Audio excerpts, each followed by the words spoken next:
Hi, folks. This is Lee with the Market Sense for the week of February 26th, 2019.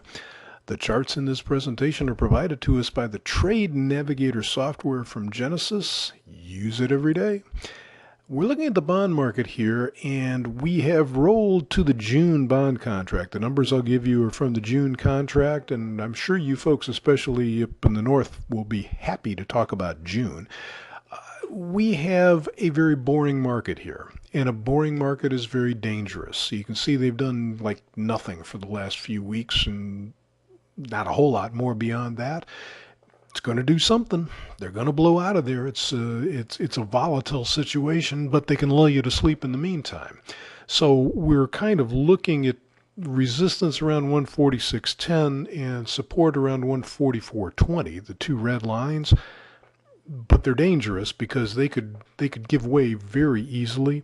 And really the best thing will be either a move above 147 or below 143.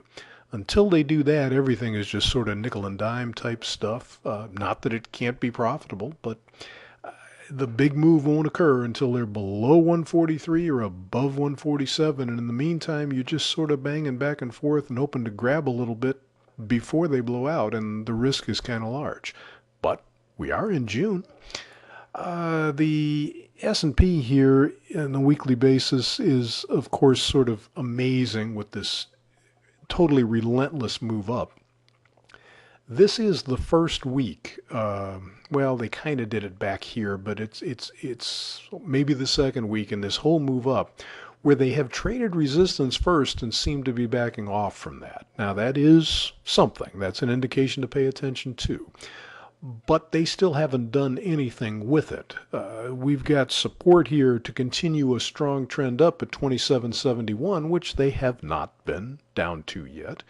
And boy, they could go to 27.50 or 27.15, and I really wish they would. I would really love to see a move down so that I've got something to analyze here. You can't analyze an escalator, but at this point, they really haven't shown that they have that much weakness in them just yet. Again, I want them to, but wanting an analysis are not the same thing. So if they get down to the 27.70, just above 27.70 here, boy, it's worth looking at that. If they start to stall, I think we got to buy them.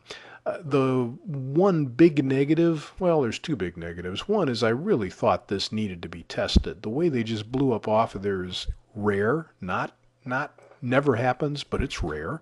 And so I thought they'd at least go try and test that. The other thing is, only took them 4 weeks to get down here, and gosh, what are we, about 10 up now, and we still haven't taken out those highs?